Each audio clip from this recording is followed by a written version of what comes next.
I accidentally dated my ex-best friend. When I entered a new relationship, I was honest and told him everything. Now he insults me about my colorful past. Me, 26-year-old female, dipped into my savings and got Mike, my boyfriend, 27, a PS5 for his birthday yesterday. He knew he was getting the PS5 because he told me that the PS5 is the only thing he wants. From the moment the new console was announced, he had been talking about it non-stop. Every conversation seemed to circle back to the PS5, from the games he was excited to play to the new features he couldn't wait to try out. It was clear that this was more than just a gift, it was a dream come true for him. We've been together for 4 years, so the cost didn't matter to me. I saved up for months, carefully setting aside money from my paycheck, because I wanted to see the look of pure joy on his face when he unwrapped it. That is until I found out what he thinks about me. Some background. When I was 18, I was involved with Jake, a guy who I met online. Jake was charming, funny, and we instantly clicked.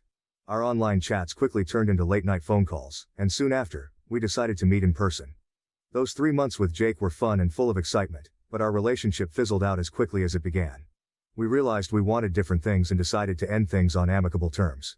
Shortly after, I moved on with Adam, a guy from work. Adam was different from Jake, more mature, more grounded. We started off as friends, bonding over shared projects and office jokes. One thing led to another, and before I knew it, we were dating. Our relationship was steady and comfortable, and for a while, it seemed perfect. But a couple of months into our relationship, I discovered that Jake and Adam were actually really close friends. They had grown up together, shared countless memories, and were practically inseparable. I didn't know Jake long enough to meet his friend group, so I had no idea. The realization hit me hard. I felt guilty, embarrassed, and a bit betrayed by the universe for putting me in such an awkward situation. After finding out, I took some time off dating to reflect and heal. I needed to clear my head and figure out what I wanted in a relationship. It was a confusing period, but it gave me a chance to grow and learn from my past mistakes. 2 years later, I met my current boyfriend, Mike. Meeting Mike felt like a fresh start. He was kind, understanding, and we had an instant connection. I was upfront and honest with Mike about my past and the fact that I was unintentionally involved with friends. He said he understood, and my past didn't bother him. For the first time in a long while, I felt hopeful about a relationship. When I got into a relationship with Mike, I was upfront and honest about my past and the fact that I was unintentionally involved with friends. I remember the conversation vividly. We were sitting in his cozy apartment, the soft glow of the evening light filtering through the windows. My heart was pounding because I knew that this was a make-or-break moment for us.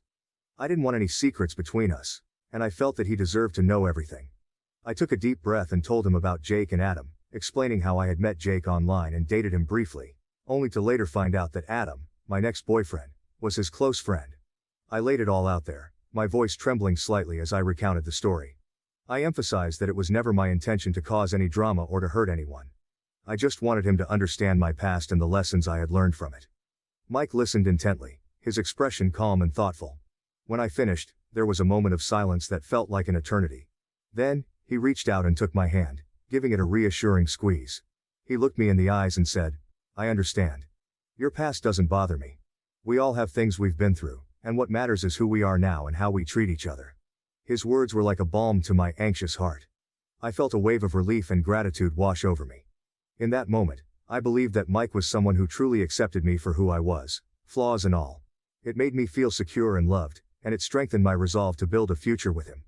But everything seems to be a lie after what happened last night at his party. The anticipation had been building for weeks. I had carefully planned the surprise, imagining the look on Mike's face when he saw the PS5. I even wrapped it up in his favorite color and added a big shiny bow. When I showed up with the PS5, Mike and his friends were already in high spirits, the room buzzing with laughter and chatter.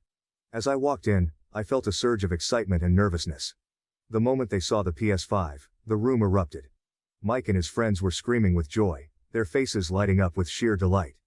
Mike's eyes widened, and he let out a whoop of excitement, rushing over to grab the box from my hands. His friends gathered around, clapping him on the back and cheering. For a brief moment, I felt a sense of accomplishment and happiness. I thought I had made his birthday unforgettable. His best female friend Jessica laughed and said, "I wish I was a thought so I could afford a PS5 too." The words hit me like a slap in the face. It felt as if the room suddenly went silent. The laughter and joy from moments ago replaced by a cold, biting tension. I looked at her with an, "Excuse me?" look on my face, my mind racing to comprehend what she had just said. My heart pounded, and a mix of shock and anger surged through me. Jessica's comment was not just a joke, It was a deliberate, hurtful jab. She stood there with a smug smile, clearly enjoying the discomfort she had caused. The audacity of her words left me speechless for a moment. When I finally found my voice, I managed to ask, "What did you just say?" My tone was a mix of disbelief and rising anger. Instead of apologizing, Jessica just shrugged and said never mind, before turning and walking away as if nothing had happened. Her dismissal was infuriating. It was as if she didn't even see me as a person worthy of respect, as if my feelings didn't matter at all. I could feel the eyes of the room on me, and the joy that had filled the air just moments ago now felt tainted. I confronted my boyfriend about it, feeling a mix of hurt and anger bubbling up inside me. I pulled him aside, away from the noise and laughter of his friends, and asked, "Why would Jessica say something like that?" He looked at me, his expression casual, almost dismissive, and said, "She's just messing with you. You can't take a joke?" His response made my blood boil. It was as if he was completely oblivious to the sting of Jessica's words. Or worse, he didn't care. "A joke?" I repeated, my voice shaking with disbelief. "Why is she even calling me names to begin with?" I pushed further, needing to understand why someone who was supposedly his friend felt comfortable insulting me so casually. He sighed, as if I was being unreasonable, and said, "Well, everyone knows you were a thought before you met me." His words were like a punch to the gut.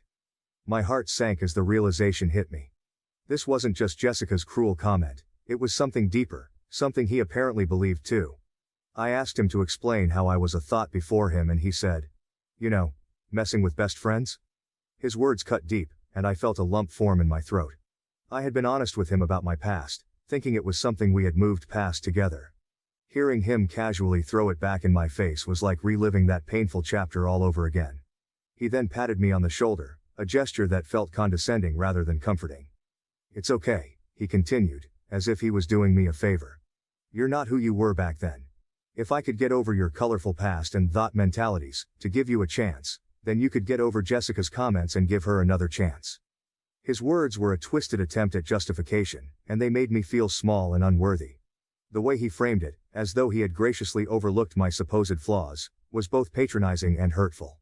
It became painfully clear that he didn't truly respect or value me, despite the facade of understanding he had maintained for years. I didn't say anything. My mind was racing, but I felt strangely calm. Words failed me. There was nothing left to say that could express the betrayal and hurt I was feeling. I just got up, my movements slow and deliberate, as if in a daze. I walked over to the gift table, my eyes fixed on the PS5 that had once symbolized my love and effort. The room fell silent as I reached for the PS5. Everyone's eyes were on me, but I didn't care. My heart was pounding in my chest, a mix of anger and heartbreak propelling me forward. I picked up the PS5, feeling its weight in my hands. It no longer felt like a gift of joy but a reminder of the disrespect I had just endured. Without looking back, I walked out of the room. The sounds of the party faded behind me, replaced by the thudding of my own footsteps, and the rush of blood in my ears. As I stepped outside, the cool night air hit my face, bringing with it a sense of finality. I didn't stop until I reached my car.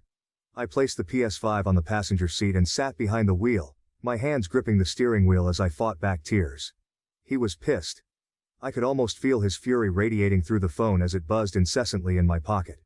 He literally called me like 20 times, each call more insistent than the last, but I didn't care. My heart felt heavy with the weight of his betrayal and the harsh words he had spoken. Every time his name flashed on the screen, it was a painful reminder of how little he thought of me. I was so hurt that I couldn't bear to look at the PS5 anymore. The thought of it sitting in my apartment, a symbol of a love that felt shattered, was too much to bear. So I took the bow off and drove straight back to the store I got it from. The drive was a blur of angry tears and a knot of determination in my chest. I walked into the store, clutching the PS5 like it was a burden I needed to shed. The store clerk greeted me with a polite smile, which faltered slightly when they saw my tear-streaked face. I explained that I needed to return the PS5, and they asked no questions. They could probably sense that this wasn't just a simple return. They happily refunded it, and for a moment, I felt a small sense of relief. It wasn't just about getting my money back, it was about reclaiming my dignity and taking a stand against the disrespect I had endured. I thought that was done, but Mike and all his friends, including Jessica, were relentless. My phone kept lighting up with notifications, each message more hurtful than the last. They were berating me for being petty, accusing me of overreacting and ruining Mike's birthday. Every time I looked at my phone, I saw a barrage of texts and missed calls, each one a reminder of their collective disdain. Mike's friends, who I had thought were my friends too, were quick to jump to his defense. Jessica was particularly vocal, her messages dripping with condescension. "You're so immature," she wrote. "All this over a joke? Grow up." The others chimed in, echoing her sentiments, making me feel like I was the villain in this story. They kept saying I brought this on myself by making poor choices. "If you hadn't messed around with Jake and Adam, none of this would have happened," one message read. Another said, "You knew what you were getting into with Mike. You should have known better." Each accusation felt like a dagger, twisting the knife of guilt and shame. Their words stung because they weren't just defending Mike. They were attacking my character, making me feel like my past defined me. It was as if all the progress I had made, all the growth and self-reflection, meant nothing. They made it clear that in their eyes, I was still that girl who made mistakes, unworthy of respect or understanding. I responded to Mike, my fingers trembling as I typed out the message. The hurt and anger swirled within me, but I was determined to stand my ground. I told him that he deserves better than me, my words laced with sarcasm and bitterness. "Find someone who wasn't a thought, and get the PS5 from them because I returned it," I wrote, hitting send before I could second-guess myself. There was a moment of silence, a pause in the barrage of notifications, as if he was taken aback by my response. I imagined him reading my message, his face contorting with frustration and disbelief. I knew my words would sting, but I wanted him to understand just how deeply he had hurt me. His reply came quickly, a flurry of angry texts accusing me of being petty and vindictive. "You're the biggest AH for returning it," he wrote, his anger palpable even through the screen. "You should be happy I ignored your colorful past." Each message was a slap in the face, a reminder of how little he valued my feelings and how he twisted the narrative to make me the villain. But I didn't care. I felt a strange sense of liberation in standing up for myself, in reclaiming a small piece of my dignity. Returning the PS5 wasn't just an act of defiance, it was a declaration that I wouldn't be defined by his or anyone else's judgment. It was my way of saying that I deserved better, even if he didn't believe it. Mike's friends didn't let up. For weeks, they went on and on berating me, their messages flooding my phone day and night. Jessica, especially, seemed to take a perverse pleasure in hounding me. "You think you're so much better than us?" she would taunt. "You're just a coward who couldn't handle a little joke." The constant barrage of negativity was exhausting, but I refused to let them break me. Mike wasn't any better. He continued to call and text, alternating between anger and pleading. "I'm sorry, okay? Just come back and we'll talk," he would say in one breath, only to follow it up with, "You're acting like a child. Grow up and stop being so dramatic." His attempts to manipulate my emotions only strengthened my resolve. Finally, I knew I had to end things with Mike once and for all. I called him, my voice steady despite the storm of emotions raging inside me. "Mike, this isn't working," I said firmly. "I'm done with you and your friends. Don't contact me again." He tried to interrupt, but I continued. "If you keep harassing me, I'll call the police. This needs to stop." There was a long pause on the other end of the line. When he finally spoke, his voice was cold and bitter. "Fine, do whatever you want," he snapped, before hanging up. The days that followed were a whirlwind of emotions, but slowly, I began to feel a sense of relief. The constant dread I had felt for weeks began to lift, replaced by a growing sense of peace. I realized that by standing up for myself, I had taken the first step towards reclaiming my self-worth. Life started to get better. I surrounded myself with friends who truly cared about me, people who valued and respected me for who I was. I focused on my work, my hobbies, and the things that brought me joy. The money I got back from the PS5 refund became a small celebration fund. I treated myself to a spa day and bought a new book I had been eyeing for months. In time, I came to see the breakup as a blessing in disguise. I had dodged a bullet, and I was grateful for the chance to start anew.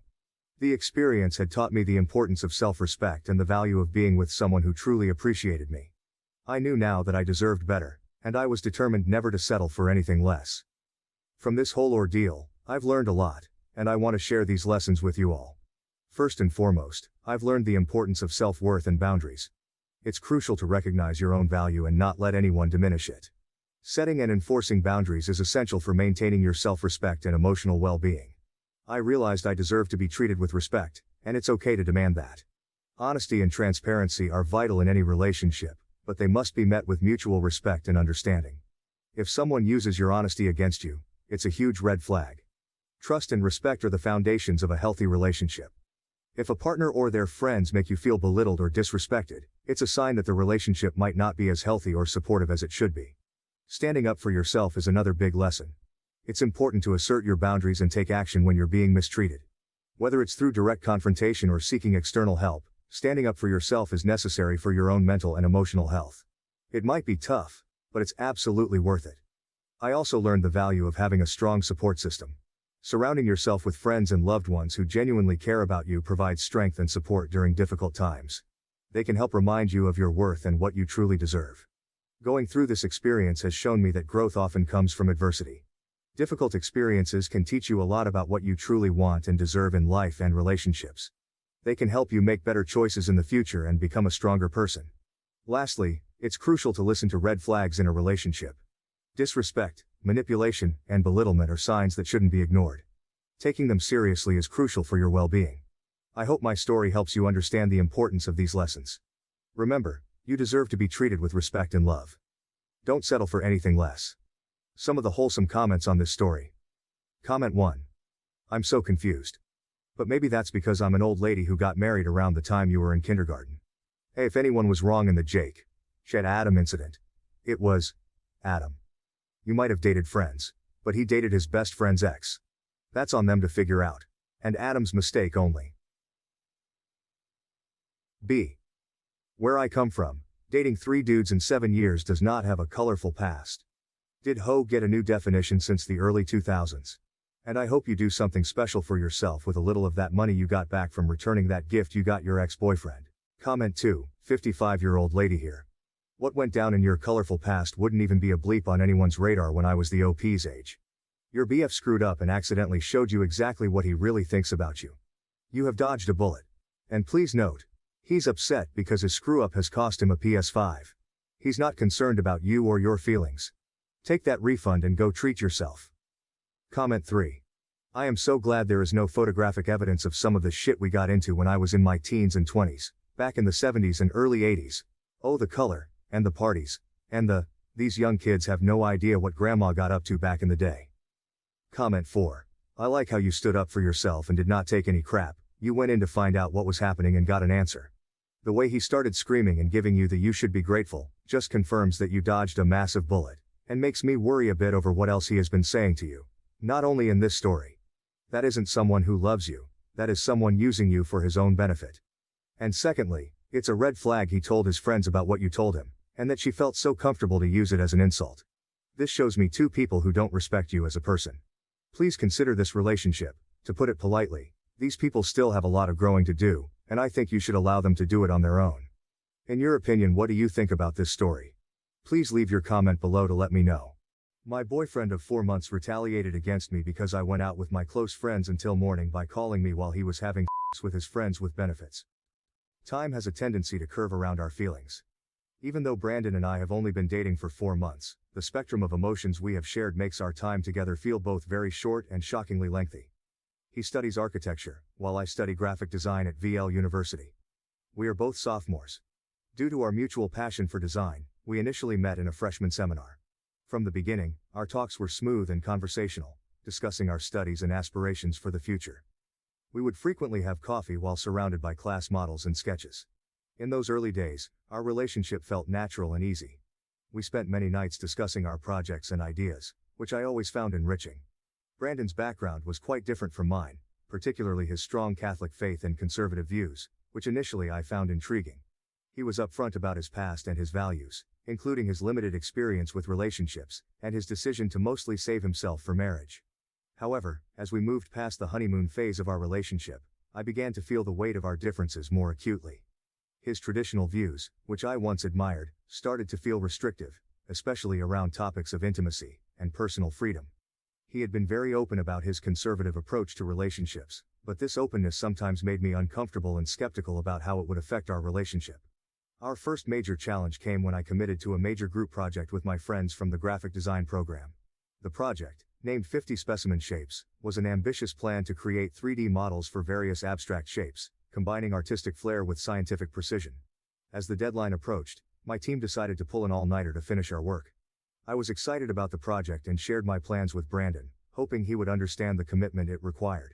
Instead, his response was cooler than expected. He seemed uneasy, not just about the late night, but also about me being deeply involved in something outside of our relationship. His discomfort seemed to stem from his religious beliefs, which made him wary of the unpredictable nature of creative projects. His reaction left a coldness between us as I prepared for the night. There was a noticeable tension in his goodbye that evening, and even his hug felt forced. It made me wonder if our relationship, built on such different foundations, could really last. Despite this, I headed into the project night full of anticipation, but also concern, not realizing that the events of the evening would test our relationship even further. The day leading up to the planned all-nighter with my friends was a typical Thursday, marked by the usual rush of classes and the added buzz of creative energy that always seemed to spike as deadlines approached. I had spent most of the afternoon in the studio, putting the finishing touches on my part of the project, my mind racing with adjustments and improvements. The vibrant atmosphere was contagious, everyone throwing ideas back and forth, our workspace a testament to weeks of hard work and chaotic creativity. I checked my phone intermittently, noting the absence of any messages from Brandon. It was unusual, given that we often exchanged quick updates or words of encouragement throughout the day. Deciding to break the silence, I sent him a text, hoping to lighten his mood and possibly share some of my excitement. "Hey, busy day here but looking forward to tonight. Wish me luck," I typed, hoping the smiley face would bring a smile to his too. The reply came just as I was gathering my things to leave the studio for a quick dinner before the evening's marathon. "Good luck. We need to talk when you have a moment," the message read, void of any emojis that might hint at his mood. The brevity and tone of his text sent a small wave of anxiety through me. It was not what I had hoped to read, especially not today. Dinner was a rushed affair at a nearby cafe, where I sat alone with a sandwich and a cup of too strong coffee, mulling over Brandon's message. The cafe was cozy, a little nook that served as a frequent escape for me from the campus hustle. Today, however, the warmth of the cafe did little to ease the chill that had settled inside me. Returning to my apartment briefly, I found Brandon waiting for me, his figure slouched against the doorway of our small shared living room, an unmistakable tension in his posture. As I stepped inside, the look on his face was serious, more somber than I had seen in days. "Hey, you're home early," I said, trying to sound cheerful. Brandon just nodded, his eyes following me as I dropped my bag and took off my coat. "We need to talk about this project night of yours," he began, his voice steady but with an edge that immediately put me on guard. "I don't understand why you need to spend a whole night working on this with your friends. Doesn't seem like it's just about the project." His words stung, more so because they echoed a deeper distrust that seemed to have been growing between us. "It's just a project, Brandon. It's important for my course, and you know how these things go. We all push at the end to get everything perfect," I replied, trying to keep my voice even. Brandon crossed his arms, his brow furrowing slightly. "It's always about the project, isn't it? Or something else? I feel like you're slipping away, doing all these things without me. And tonight, it just feels like you don't want me around." I sighed, feeling the weight of his words and the widening gap they represented. "This isn't about not wanting you around, Brandon. This is about me needing to do this for my degree. For me. I thought you understood that." He looked away, the lines of his face hardening. "I do. It's just hard sometimes. I miss how it used to be with us." There was a sadness in his voice that pulled at me, a reminder of simpler times when our biggest concerns revolved around which movie to watch or what dessert to share on a Saturday night. Now, standing in the dim light of our living room, those days felt like distant echoes overshadowed by the growing complexities of our relationship. "I miss that too," I admitted softly, the distance between us feeling more profound in the silence that followed. Dinner ended with an uneasy truce, the issue temporarily set aside but the tension lingering like a stubborn fog. As I grabbed my things to head out, Brandon's voice stopped me at the door.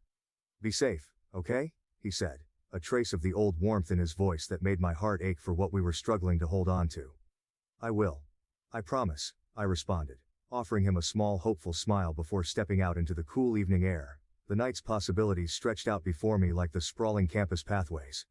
The excitement for the project was still there, but now it was tinged with a poignant mixture of concern and longing for the relationship I was still learning to navigate. The night of the project was set to be intense, a blend of creativity and chaos as we worked against the clock. My friends and I had booked a study room in the university's main library, a space often reserved for late-night cram sessions and collaborative projects. As I arrived around 8 p.m., the familiar sense of excitement and nervous energy filled the air, palpable among the scattered laptops, strewn papers, and 3D materials that covered the tables. The first few hours flew by as we dove into our tasks. Anna, a meticulous planner, coordinated our efforts, ensuring everyone stayed on track with their assigned elements. John, ever the perfectionist, was immersed in adjusting the lighting on our 3D models, creating the perfect shadows that made our shapes seem almost lifelike. My role was to integrate the background graphics I had designed, ensuring they complemented rather than overwhelmed the models. At 10 p.m. I sent a quick message to Brandon. In full swing here. Hope your evening is relaxing. The immediate response I hoped for didn't come, and I pushed the slight worry away, redirecting my focus to the vibrant discussion on color schemes and textures swirling around me. Midnight approached, and we took a brief coffee break.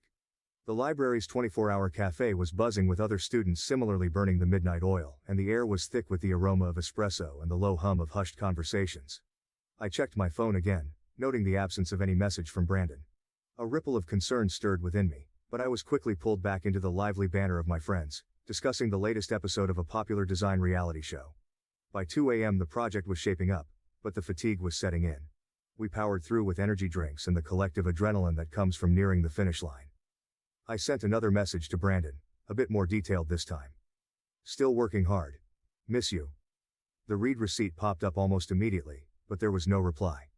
The silence gnawed at me, making the coffee seem a bit more bitter. As 4 a.m. rolled around, we were in the final stretch, adding the last touches to our project. The room was quieter now, the earlier excitement giving way to focused concentration and the occasional yawn. I sent one last update to Brandon, half hoping he'd respond with words of encouragement or at least acknowledge my efforts. Almost done here. Can't wait for you to see the final product. Love you. The lack of response this time felt heavier, more loaded. I stared at the screen for a moment longer than necessary, the glow highlighting the worry lines that had formed between my brows. Finally, around 5:30 a.m., we wrapped up. Our project, a visually stunning presentation of geometric and organic shapes, stood as a testament to our hard work and collaborative spirit.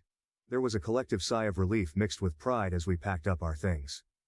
Despite the successful conclusion, my heart wasn't fully in the celebration. The unanswered messages from Brandon cast a shadow over my mood. I arrived home just as the sun was beginning to rise, painting the sky in hues of orange and pink. The apartment was silent, Brandon's side of the bed untouched, indicating he hadn't slept. On the kitchen counter, I found a note from him. Went out to clear my head. We'll talk when I get back. The terse note was unlike his usual thoughtful messages and did little to ease the knot of anxiety that had tightened in my stomach over the course of the night.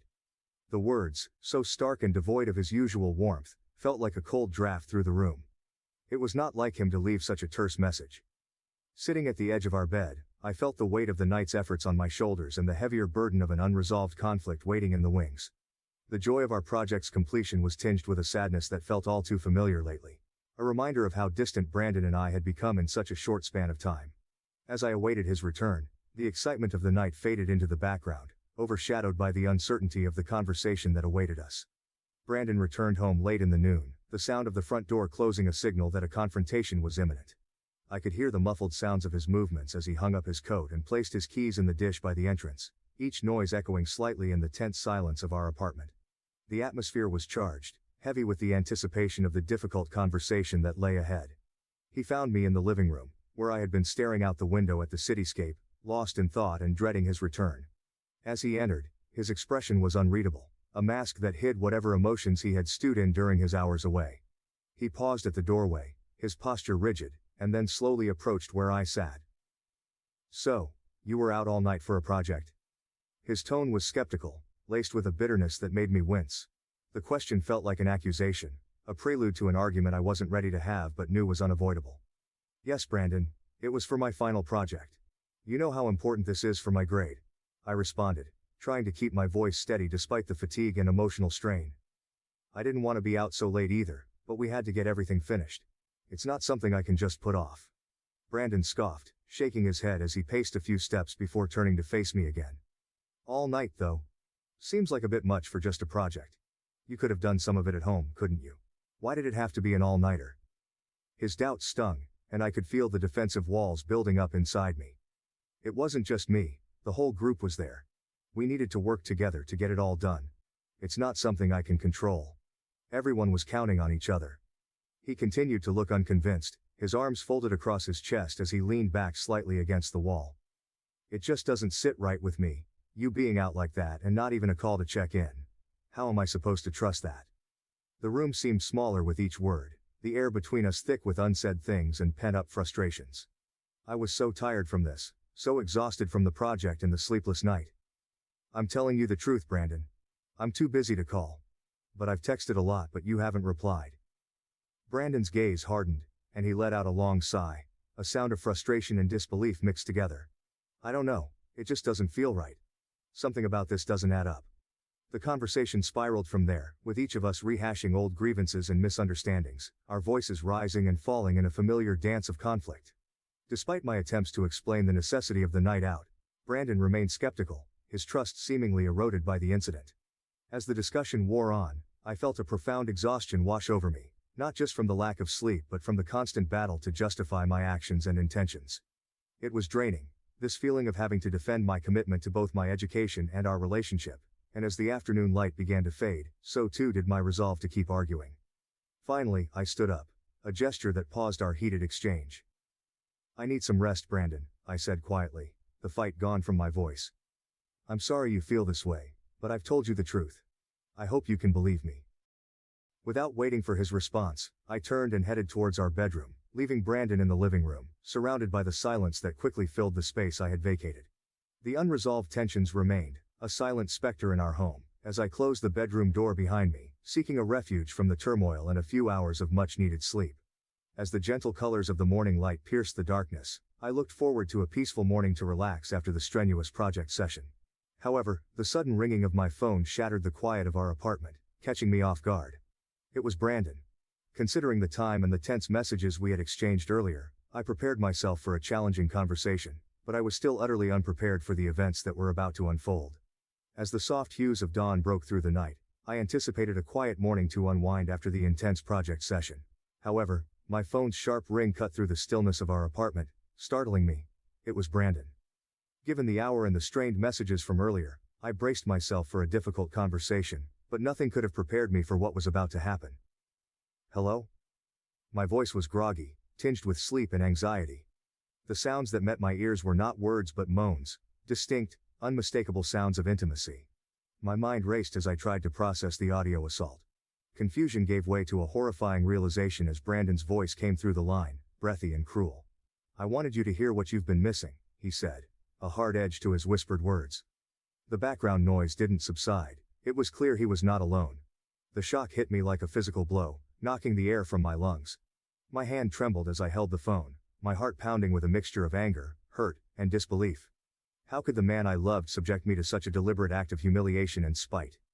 There was a pause, a soft shuffle, then Brandon's voice again, colder this time. Because maybe now you'll understand how it feels to be unwanted, he said, before the line went dead. The phone slipped from my numb fingers, clattering against the hardwood floor. I stood frozen, the echo of his words reverberating in my mind, each syllable a shard of glass in my heart. The pain was sharp and deep, a betrayal that cut to the core of my being. Tears spilled over, hot and unchecked, as I sank to the floor. The room spun around me, a whirl of dark thoughts and unanswered questions.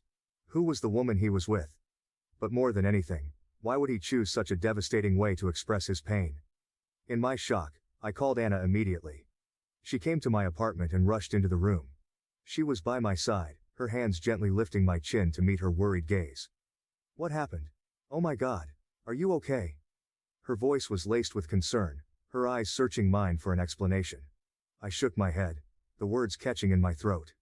Through sobs, I recounted the phone call, each word punctuated by a fresh wave of tears. Anna listened in silence, her arm wrapping around my shoulders in a comforting embrace.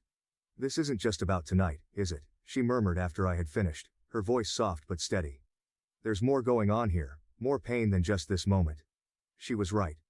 The incident wasn't an isolated one but a climax of ongoing tensions and unspoken grievances that had been building between Brandon and me. It was the breaking point of something that had been fracturing slowly, painfully, over time. Anna stayed with me as dawn turned to day, offering silent support as I processed the initial shock, and began to consider the implications of what had happened. The reality of the situation was harsh.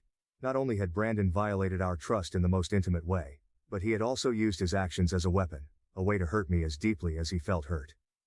We need to talk about this, not just you and me, but you and him, Anna finally said, her tone firm. This can't be brushed under the rug, it's too big, too painful. She was right. As much as I dreaded the confrontation, I knew it was necessary. The foundation of our relationship had been shaken, perhaps irrevocably, and it was clear that things could not continue as they had been. With Anna's encouragement, I found the strength to call Brandon later that day. My voice was steadier than I felt, bolstered by the conviction that I deserved better than the cruelty he had shown. "Brandon, we need to talk," I started, my words clear despite the tremor of emotion that underlaid them. "What you did this morning was beyond hurtful. It was destructive." There was a heavy silence on the other end before Brandon responded. His voice was subdued, lacking the harshness of earlier. "I know," he admitted, and for a moment, I thought I heard a hint of regret from him.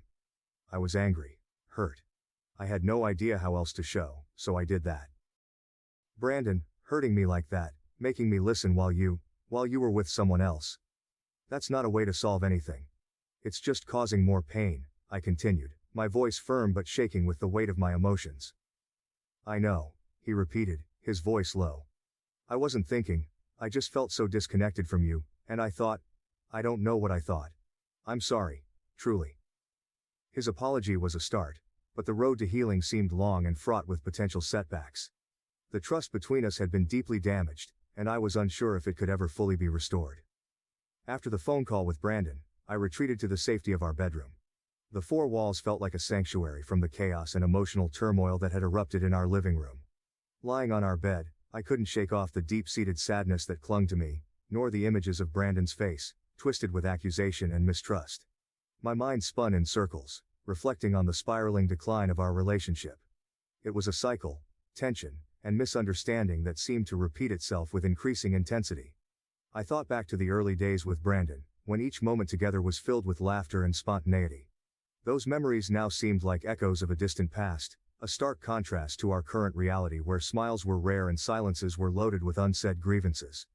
It wasn't just the lack of trust or the painful confrontation that morning. It was the realization that I no longer recognized the man I had fallen in love with. He had become a stranger, one who could willingly inflict pain with such calculated indifference. As I lay there, a mix of exhaustion and despair washing over me, my phone buzzed with incoming messages. Reluctantly, I reached over to check it, finding texts from Anna and a missed call from my sister Leah. I dialed Leah back, needing the familiar comfort of her voice. "Hey Leah," I began, my voice cracking slightly. "Hey, what's wrong?" "I could sense something was off from your text," she responded, her tone immediately shifting to one of concern. I recounted the morning's events, the call from Brandon, and the painful words exchanged. Leah listened silently, only interjecting to ask clarifying questions. When I finished, there was a heavy pause. "That's just cruel, you know? It's not like you to tolerate this kind of behavior, not from anyone," Leah finally said. Her words, firm and straightforward, mirrored my own thoughts. It was a reflection of how far I had strayed from the person I used to be, someone who valued self-respect and mutual understanding above all in a relationship. "Yeah, I know. I don't even know who he was anymore," I admitted, feeling the weight of my own words. "I can't keep going like this. It's draining me, Leah. It's not healthy." "You deserve so much better," Leah replied, her voice soft yet insistent. "You need to think about what you really want moving forward, not just for the sake of the relationship, but for yourself." Her words sparked something within me, a flicker of determination amidst the confusion. It was a call to reclaim the parts of myself that I had neglected in my attempts to salvage our faltering relationship. I needed to reflect on what I truly wanted, not just drift along in the current of Brandon's moods and accusations. Later that day, I met with Anna for coffee. As always, she was a grounding presence, someone who could always cut through the noise and help me see things more clearly. As I sipped my coffee, Anna laid it out plainly. "Everyone sees it, you know. You're not yourself anymore. You're always tense, always worrying about how to navigate around Brandon's feelings. When's the last time you did something just for yourself? Something that made you happy?" Her question hung in the air, stark and challenging. I didn't have an answer, and that in itself was telling. "He's changed, Anna. Or maybe I'm just seeing the side of him he's hidden all this time," I said, the realization bitter. "Maybe," Anna agreed, her brow furrowed in thought. "But more importantly, what are you going to do about it?" That was the question, wasn't it? What was I going to do? The thought of continuing in a relationship where I felt so undervalued, so misunderstood, was unbearable. Yet the thought of ending things, of stepping into the unknown after all we had shared, was daunting. Over the next few days, I took time to myself, reflecting on my values, my needs, and my future. I thought about the kind of love I wanted. The kind that was nurturing, respectful, and joyful. It was clear that what Brandon and I had now was far from those ideals. The love had been overshadowed by resentment and pain, a far cry from the partnership I envisioned. I realized that moving forward alone was a better path than staying in a relationship that had lost its way. It wasn't just about finding happiness but about preserving my self-respect and rediscovering the strength I had before the relationship consumed me. With a heavy heart but a clear mind, I decided it was time to end the relationship with Brandon. I needed to express my decision, not out of spite or anger, but from a place of honesty and self-respect. I hoped that he would release me, that he could see the necessity of the choice I was making. The decision to end our relationship was not easy, but it was necessary. It was a step towards healing, towards reclaiming the joy and peace that had once defined my life. As I prepared to have that final conversation with Brandon, I felt a mix of sadness and relief. Sadness for all that we had lost, and relief that I was finally taking a step towards a future where I could be myself again, free from the shadows that our love had become. With Brandon, the conclusion was just as challenging as I had expected. But beneath all the pain, there was a resolve that persisted. I was clear in expressing my demands and the sadness of a relationship that had deviated too much from happiness and respect for one another. As he listened, Brandon's expressions were a mixture of resignation and quiet recognition. Ultimately, he comprehended and acknowledged my choice, even though it was evident he was upset and regretful. In the weeks that followed, the immediate sense of relief I felt was tinged with moments of profound loneliness. Our shared apartment, once alive with shared dreams, now echoed with the quietness of solitude. I spent long evenings reflecting on what had gone wrong, turning over the memories, both sweet and bitter. This introspection, though painful, was a necessary part of my healing process. Gradually, the sharpness of recent wounds gave way to a more profound understanding of myself and my boundaries. I began to reconnect with old friends, and my family. Relationships that had been somewhat neglected became sources of comfort and joy. Their support was instrumental in rebuilding the sense of self that had been eroded in my efforts to save a failing relationship. The knowledge I gained from this period of my life was priceless but difficult to get. I came to understand the value of being honest and open with myself as well as with a partner. I realized the danger of compromising too much and losing oneself in the attempt to keep others happy. I made a self-promise to put emotional fulfillment and respect for the other person before my dread of being alone in a relationship. As I move forward, the scars from this experience remain. But they are a testament to my resilience. They remind me that I have the strength to face difficult truths and make tough decisions, that I deserve to be loved fully and without reservation. The journey of reclaiming the joy and peace I once knew is ongoing, but now I walk it with a clearer vision of who I am, and what I truly value in life and love. I appreciate everyone listening to and reading my story. I have removed it from the platforms where I published it since I believe the details of what he did with me should not reflect poorly on my accounts. The only page I want to share a tale on is this one. Please leave a comment after hearing the story so I know what everyone thinks. I'll probably read it several times over. I want to thank you again for bearing with me as I confessed. My boyfriend of 7 years doesn't want to marry me because I'm an immigrant. The truth is that I earn more money than him, and he can't accept that. Me, a 29-year-old female who moved to the US 7 years ago as a graduate school student from Indonesia. I met my boyfriend, 30 May, a few months after I moved, and we've been together ever since. My boyfriend is a US citizen. After I graduated, we had a serious discussion about where our relationship was headed. We sat down one evening, the atmosphere tense but hopeful.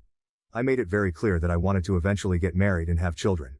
It was important to me that we were on the same page about our future. My boyfriend echoed the sentiments, saying he wanted the same things. I remember asking him directly if he saw that happening with me because I didn't want to be in a relationship with no future. He looked me in the eye, told me he loved me, and reassured me that we were definitely headed in that direction. His words made me feel secure, and I believed we were on the same path. As of last week, we've been dating for 7 years. We've occasionally talked about marriage, usually during quiet moments on lazy Sundays or while sharing a bottle of wine on special evenings. Despite these conversations, we were both busy with our respective careers, so the timing never seemed quite right to take the next step. He was focused on his teaching, while I was deeply involved in my role at a tech company. Our jobs consumed a lot of our time and energy. However, recently my company announced that there's a chance my department's work will be outsourced. This news hit me hard. Being on an H-1B visa, temporary worker, this development meant I needed to start looking for a new job ASAP if I wanted to continue staying in the US. The uncertainty of my job situation added a layer of stress to my life. I knew I had to act quickly, as losing my job would jeopardize my ability to stay in the country, a place that had become my second home over the past 7 years. Last week, during our anniversary, I brought this up. We were having dinner at our favorite restaurant, celebrating 7 years together. The ambiance was perfect, with soft lighting and a quiet corner table that allowed us to talk freely. As we enjoyed our meal, I gathered my courage and asked him if he thought it was the right time to think about getting married, as that would also help with sorting out my visa issues. I tried to present it as a practical solution, intertwining our love and future with the reality of my situation. He looked like he was about to vomit. His face went pale, and he avoided eye contact, staring down at his plate. After much prodding, he finally confessed that he wasn't planning on us getting married before I was able to get a green card, permanent resident, in the US. His words felt like a punch to the gut. I was incredibly confused and hurt because he had never mentioned this before. The dinner, which was supposed to be a celebration of our love, turned into a tense and painful conversation that left me questioning everything. I was incredibly confused because he'd never mentioned this before. His reason was that he didn't want to be used as a visa mule, his words, not mine, by me. He explained that he wanted to make sure I married him because I loved him and not because it was a ticket to staying in the US, which could only happen when I got a green card. Hearing him say this felt like a slap in the face. It was as if he doubted my love and intentions, despite our 7 years together. It took me a while to process what he said. I sat there, stunned, trying to wrap my head around his sudden and shocking admission. The man who had always been my rock now seemed like a stranger, questioning the very foundation of our relationship. Desperately seeking clarity, I asked him if he'd be okay with moving to Indonesia with me if things didn't work out with my visa. His immediate refusal hurt even more. He flat out said he wasn't willing to move, highlighting how different our priorities were. I did not react well. The mix of betrayal, confusion, and hurt was too overwhelming. I felt my eyes well up with tears, and I knew I couldn't sit there any longer. I abruptly got up, mumbled something about needing air, and left the restaurant. I couldn't deal with what had just happened. The evening, meant to celebrate our anniversary, had turned into a nightmare, leaving me questioning everything about our future. I am still in disbelief. I started dating him because he was the kindest, most thoughtful, and generous man I'd ever met. From the very beginning, he was always there for me, whether it was helping me adjust to life in a new country, supporting me through the challenges of grad school, or simply being a loving and caring partner. He made me feel valued and cherished, and I believed we shared a deep and genuine connection. Now, I feel like I wasted 7 years. The realization that he doubted my intentions all along is devastating. While the visa issues are certainly a problem, I did not date him with the intention of making him my safety net. I loved him for who he was, not for what he could provide in terms of legal status. It hurts deeply to think that he saw me as someone who might use him just to stay in the US. I cannot believe that even after nearly a decade together, he doesn't know what kind of person I am. I've always been independent and hardworking, never relying on him financially or otherwise. I thought he understood and appreciated that about me. The fact that he could entertain such doubts after all this time makes me question everything about our relationship. It's a painful realization that despite all the love and memories we've shared, he never truly understood my character or my intentions. I feel like this relationship is possibly over and it hurts. It hurts so much. Update. A few days back I made a post about how my BF of 7 years didn't want to marry me because I was an immigrant on an H-1B, and he didn't want to be a visa mule. I've been on an H-1B visa for a bit more than 2 years now. Before that, I was on STEM OPT for about 3 years after grad school. Navigating the visa process has been incredibly stressful. I had terrible luck with the H-1B lottery, applying each year with increasing anxiety as my eligibility window narrowed. The competition was fierce, and each year I faced the crushing disappointment of not being selected. Finally, in the last round I was eligible to apply, I got my H-1B visa. The relief was immense, but it had been a nerve-wracking journey up to that point. Securing the visa allowed me to continue my career in the US, but the process left me constantly aware of the precariousness of my situation. The experience underscored the importance of job stability and the ever-present risk of having to leave the country, if things didn't work out. Getting PR in the US is not easy. I know people who've been here for 15+ years who are still waiting for their PR. For those of you who DM'd me calling me a gold digger, you guys made me LOL. I am aware of the legalities around sponsoring a spouse for a PR, including the financial aspect. It shouldn't have been a problem for the following reasons. I'm a STEM major who recently shifted into management. Over the years, I climbed the ranks through hard work and dedication, eventually landing a leadership role. I work for a large company, where I manage a team of talented individuals and oversee significant projects. My career has been rewarding, both professionally and financially. I do quite well for myself, earning close to $300K a year. My boyfriend, on the other hand, is a dedicated teacher. He's passionate about his work and makes a meaningful impact on his students' lives. However, our incomes are not comparable. He earns around 60K a year, which is a respectable salary but significantly less than mine. This disparity has never been an issue for me. I've always respected and admired his dedication to education and the positive influence he has on his students. Our different career paths and earnings have never affected my feelings for him or my commitment to our relationship. We've been living together for 6 years. We have a shared account to pay for expenses like rent and utilities that we both deposit a percentage of our salary into. The rest of our money goes into our own private accounts and we don't manage each other's money. Because I'm pretty frugal, I've saved up quite a bit of money in the form of savings and investments. Over the years, I've been careful with my spending, always planning for the future. This financial prudence has paid off, allowing me to build a solid financial cushion. If my boyfriend was worried about the legality of sponsoring me financially for 10+ years, I would have happily discussed moving the money around to alleviate his concerns. In fact, I was even considering buying a house. We could have made that a joint ownership thing, strengthening our financial partnership and showing my commitment to our future together. The point is, we could have figured it out. There were plenty of options available that would have ensured we were both comfortable and secure. I haven't relied on him financially ever, and I didn't intend on doing that in the future. I've always been independent and capable of taking care of myself, and I would have continued to do so in our marriage. My financial stability was never in question, and I was ready to work together to address any concerns he had. I might not have considered everything, but you have to note that I thought about the marriage for visa thing very recently, only when the threat of possibly having to leave loomed over me. The idea of marrying for a visa had never been a significant part of my plans. My focus had always been on our relationship and building a future together based on love and mutual respect. It was only when my company's announcement about potential outsourcing came up that the reality of my visa situation hit me hard. This sudden threat forced me to consider marriage as a practical solution, but it was never something I had thought about in detail before. My intentions were never to use my boyfriend as a means to secure my stay.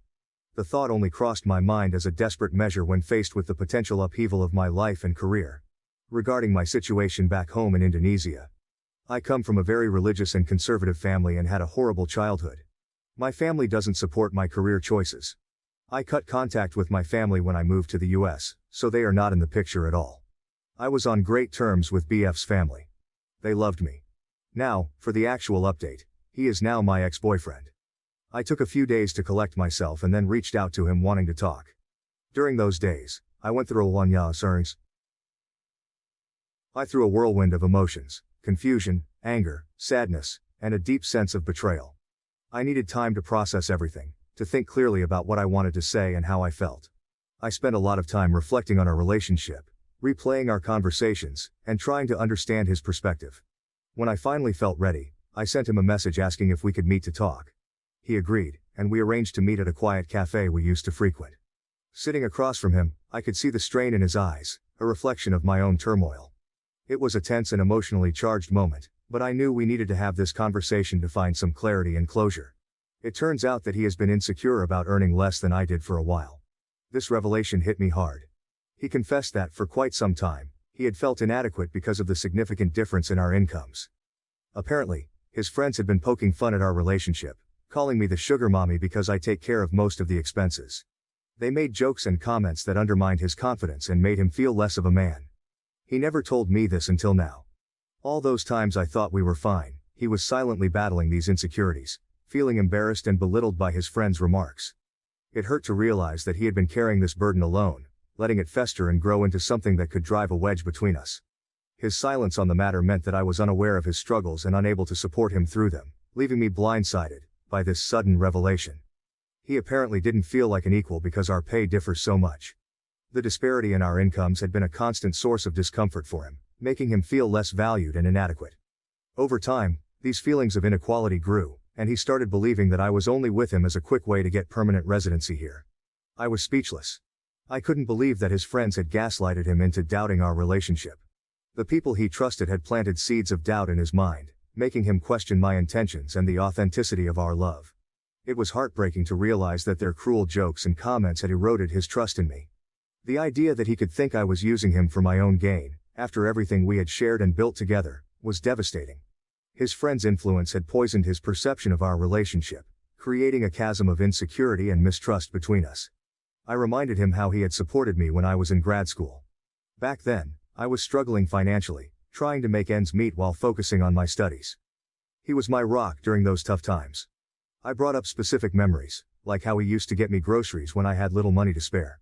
Every week, he would show up with bags of food, ensuring I had enough to eat and never made me feel like a burden. I reminded him how he allowed me to stay with him rent-free in my last year of grad school. This generous act helped me minimize expenses so I didn't have to take out a loan. He knew how much I dreaded the idea of additional debt, and he opened his home to me without hesitation, providing a safe and stable environment where I could focus on my studies. I also brought up how he let me use his car when I was attending interviews. He understood the importance of those opportunities and wanted to ensure I had reliable transportation. He never questioned it or made me feel guilty. He simply handed over the keys, wishing me luck and believing in my potential. These acts of kindness and support were a testament to his love and generosity. I wanted him to remember how we had always been there for each other, how his selflessness had helped me through some of the most challenging times in my life. I hoped that reminding him of these moments would help him see that our relationship was built on genuine love and mutual support, not ulterior motives. I told him that he did those things because he loved me, and my taking on the majority of household expenses since I started working was my way of paying him back for all the things he did for me back then. I explained that I saw it as a way to balance the scales, to show my gratitude and appreciation for all his support during my grad school years. It was never about making him feel inferior or less capable. It was about showing him that we were a team, and that I was just as committed to supporting him as he had been to supporting me. He said that he gets what I'm saying, but also that he didn't expect me to start earning more than him straight off the bat. His voice was filled with a mixture of resignation and frustration. He admitted that while he understood my intentions, the reality of our income disparity still weighed heavily on him. He had envisioned a future where he would be the primary provider, and my rapid career success had caught him off guard. It challenged his expectations and made him feel like he was failing in his role, despite all the ways he contributed to our life together. I could see the pain in his eyes, the struggle between understanding my perspective and dealing with his own insecurities. I asked if there was any chance he'd consider going to couples therapy, like some of you had suggested. I thought that maybe, with professional help, we could address these deep-seated insecurities and misunderstandings. I hoped therapy might help us communicate better and rebuild the trust that seemed to be slipping away. But he declined, firmly stating that he didn't think he was being unreasonable. His tone was resolute, and it was clear he had already made up his mind. He said that he wanted to be the provider in a relationship and that he didn't feel like one in ours. This role was important to him, tied closely to his sense of identity and self-worth. He confessed that my higher salary made him feel inadequate, overshadowed, and less of a man. He couldn't reconcile these feelings, no matter how much I tried to reassure him. He went on to say that there was no going back from this unless I quit my job and found another that paid substantially less, which isn't going to happen. His statement was a harsh ultimatum that underscored the depth of his internal struggle. I was taken aback by the severity of his words. The idea of giving up the career I had worked so hard for, the financial independence I had achieved, was out of the question. It felt like he was asking me to sacrifice a part of myself to accommodate his insecurities, and I knew that wasn't a viable solution for either of us. The conversation left me feeling helpless and heartbroken. His refusal to seek therapy and his demand for me to change my career path made it clear that he couldn't see past his own fears and expectations. It was a devastating realization that our relationship might not survive this fundamental impasse. Well, long story short, we broke up. The decision was agonizing, but it became clear that we were at an impasse that we couldn't resolve. The breakup was heartbreaking for both of us, filled with tears, regret, and a deep sense of loss. It felt like the end of a chapter that had started with so much promise and love. His family is in disbelief. They had been very supportive of our relationship and had hoped that he would propose soon. They couldn't understand how things had unraveled so quickly, especially when they had seen us as a strong and loving couple. His parents and siblings, who had welcomed me into their lives and treated me like family, were shocked and saddened by the news. They reached out to me, expressing their disappointment and confusion, which made the situation even more painful. I've moved into an Airbnb for now. It was too hard to stay in the apartment we had shared, surrounded by memories of happier times. The temporary space provided a necessary refuge, a place to start picking up the pieces and figuring out my next steps. It's not easy. My company offered me a similar role in a different department. When the news came, it felt like a beacon of hope amid the chaos of my personal life. However, this role is based out of France, and there's a small decrease in pay. Despite the slight reduction in salary, the opportunity was too exciting to pass up. I've always dreamed about living in Europe, exploring new cultures, and experiencing life from a different perspective. I've accepted this offer. The prospect of starting anew in a vibrant and historic country like France was both thrilling and comforting. It gave me something positive to focus on during this challenging time. I've signed the relocation agreement, and the preparations for my move have begun in earnest. I'll move there in the next 8-12 weeks. This timeframe gives me just enough time to wrap up my current responsibilities, say my goodbyes, and mentally prepare for this significant life change. While the transition will undoubtedly be bittersweet, it's a chance for a fresh start and new adventures. It feels like a much-needed reset button, an opportunity to rebuild my life on my own terms in a place I've always wanted to explore. In your opinion, what do you think about this story? Please leave your comment below to let me know.